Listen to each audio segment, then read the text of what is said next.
हाय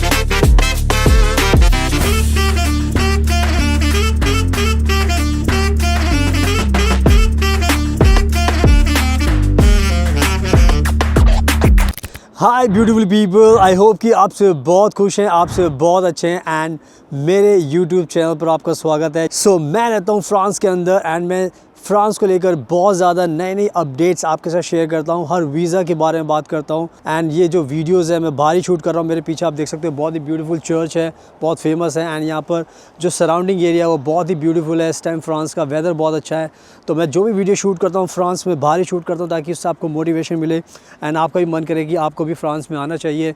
और आज का जो टॉपिक है वीडियो का वो है फ्रांस का स्पाउस वीज़ा का प्रोसेस। अभी क्या है, बहुत सारी नई अपडेट्स आ रही हैं जो आपको जानना बहुत ज़रूरी है अगर आपको फ्रांस का स्पाउस वीज़ा चाहिए, क्योंकि मुझे पता है कि हमारे बाद के बहुत सारे क्लाइंट्स हैं, यानी कि बहुत सारे लोग हैं दूसरी कंट्री से भी हैं जो फ्रांस में आते हैं एंड वो साथ बाद में फिर अपने स्पाउस को बुलाना चाहते हैं एंड प्रोसेस को लेकर उनको ज़्यादा कन्फ्यूजन होती है क्योंकि बहुत ज़्यादा इन्फॉर्मेशन नहीं दी गई होती। ऑनलाइन बहुत सर्च करते लोग, नहीं मिल पाती।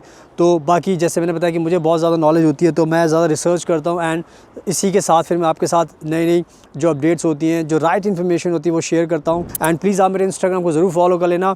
So now without wasting for the time let's get started. So now अब मैं आपको एक एक करके फ्रांस का जो स्पाउस वीज़ा का जो प्रोसेस है वो पूरा एक्सप्लेन करूँगा। तो फ्रांस के स्पाउस वीज़ा के प्रोसेस को लेकर सबसे पहले आपको ये समझना होगा कि जो भी आपके स्पाउस फ्रांस में रहते हैं, अगर आपको उनको बुलाना है तो डॉक्यूमेंट्स आपको अच्छे से प्रिपेयर करने होते हैं, क्योंकि कोई भी वीज़ा अप्लाई करोगे, स्पेशली स्पाउस वीज़ा करोगे तो उसमें डॉक्यूमेंट्स का बहुत बड़ा हाथ होता है एंड जो सबसे इंपॉर्टेंट डॉक्यूमेंट होता है वो होता है इन्विटेशन लेटर। तो जब भी आप फ्रांस के स्पाउस वीज़ा अप्लाई करना चाहोगे तो आपको आपके जो स्पाउस हैं जो फ्रांस में रहते हैं वो आपको एक इन्विटेशन लेटर लिख कर देते हैं। उस इन्विटेशन लेटर का मतलब होता है कि वो आपको इनवाइट कर रहे हैं फ्रांस में आने के लिए, अपने साथ रहने के लिए, बिकॉज आप उनके स्पाउस हो, यानी कि आप हस्बैंड और वाइफ हो। यानी कि आप हस्बैंड भी हो सकते हैं, वाइफ भी हो सकते हैं। आपके फ्रांस में आपके पति भी रह सकते हैं या आपकी पत्नी भी रह सकती है, तो कोई भी रह सकता है। तो इन्विटेशन लेटर आपको बनाना पड़ता है और इन्विटेशन आपको बहुत अच्छे तरीके से तैयार करना पड़ता है। कन्विंसिंग होना चाहिए, इसमें सारी चीज़ें बहुत अच्छी होनी चाहिए। आपके बारे में पता होना चाहिए कि फ्रांस में आप क्या करते हो, आप क्या क्या आपका एजुकेशन बैकग्राउंड है, क्या आपकी वर्किंग लाइफ है, क्या आपको एक्सपीरियंस है, आपकी शादी कब हुई थी। ये बहुत सारी चीज़ें होती हैं जो आपको बतानी पड़ती है।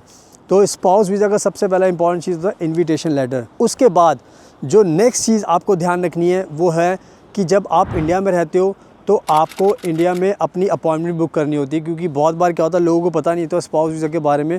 तो स्पाउस वीज़ा का सिंपल सी बात है, कोई प्रोसेस जल्दी से तो होता नहीं है, थोड़ा सा टाइम तो लगता ही है। तो आपको जब प्लान होता है तो आप इंडिया में अपनी अपॉइंटमेंट बुकिंग का भी प्रोसेस शुरू कर देते हो ताकि जितनी जल्दी हो सके आपके पास अपॉइंटमेंट भी आ सके, ताकि जब भी आपको अपॉइंटमेंट मिले तो आपका प्रोसेस रेडी हो जाए एंड आप अपनी फ़ाइल को सबमिट करने के लिए रेडी रहें। तो ये इसके अलावा दूसरी चीज़ें इंपॉर्टेंट है।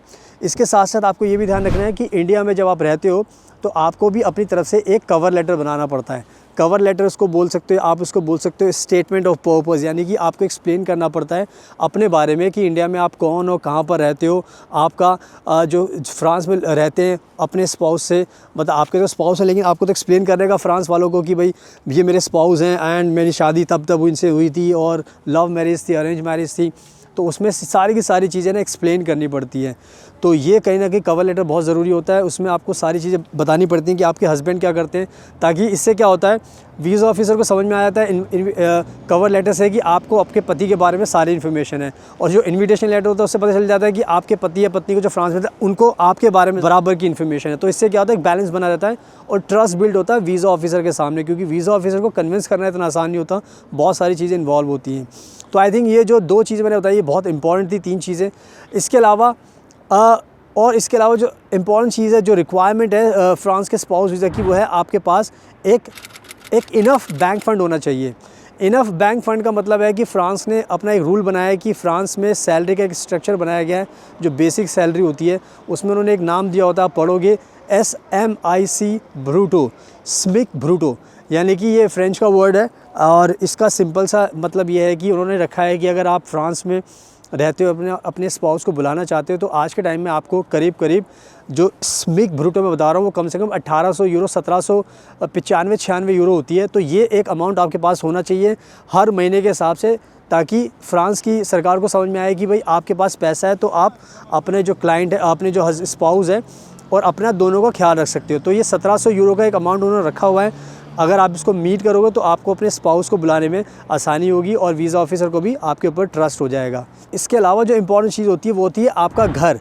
यानी कि अगर आपको फ्रांस में अपने स्पाउस को बुलाना है तो आपको ये सबसे पहले मेक श्योर करना पड़ेगा कि फ्रांस में आप कहाँ पर रहते हो और आपका जो घर है उसका जो साइज़ है वो कितना है, क्योंकि घर का साइज़ का बड़ा मैटर होता है फ्रांस के अंदर।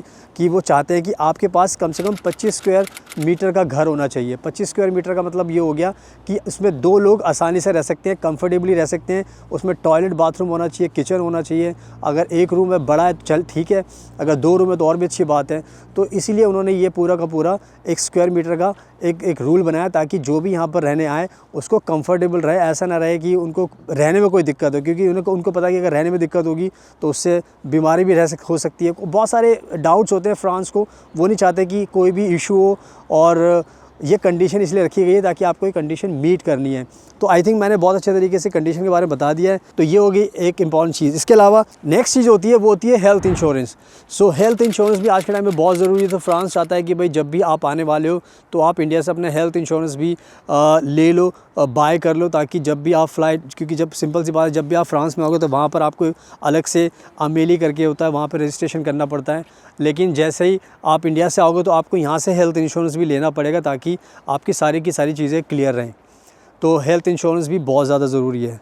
इसके अलावा जो एक एप्लीकेशन फॉर्म होता है वीज़ा का, वो बहुत ज़रूरी होता है, क्योंकि वीज़ा का जो एप्लीकेशन फॉर्म होता है, आप उसमें जो इन्फॉर्मेशन होती है वो बहुत सही तरीके से आपको भरनी होती है। बहुत सारे लोग क्या हैं उसको अच्छे से भर नहीं पाते, उसमें गलती करते हैं, तो वीज़ा ऑफिसर को डाउट होता है, उसके बाद फिर वीज़ा मिलने में दिक्कत होती है।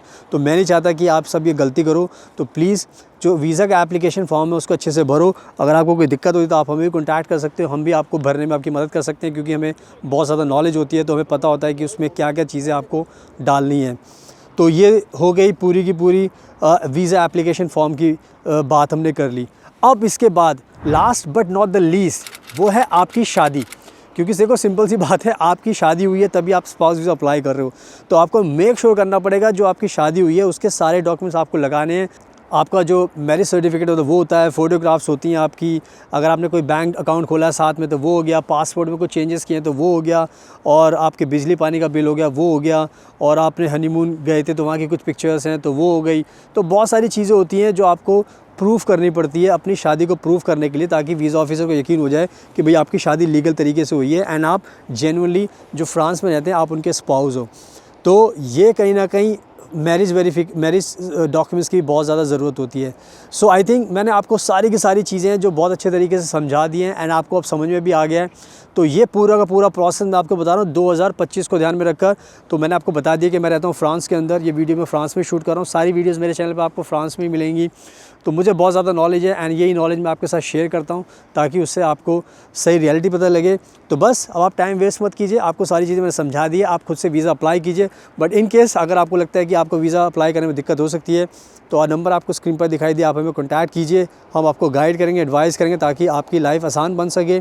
कोई भी वीज़ा आपको अप्लाई करना हो, सारी इन्फॉर्मेशन मैं अपने चैनल पर डालता हूँ, चाहे जॉब के लिए हो, चाहे इंटर्नशिप के लिए हो, चाहे स्टूडेंट वीज़ा के लिए, स्पाउस वीज़ा हो गया, वर्क वीज़ा हो गया, फैमिली वीज़ा हो गया, पेरेंट्स वीज़ा हो गया, कोई भी वीज़ा हो आपका, सारी चीज़ों में आपकी मदद कर सकते हैं, आपको गाइड कर सकते हैं। हमें फॉलो कीजिए एंड फ्रेंच लैंग्वेज भी आपको सिखा सकते हैं। अगर आपको फ्रेंच लैंग्वेज सीखनी है तो उसमें भी आपकी मदद कर सकते हैं।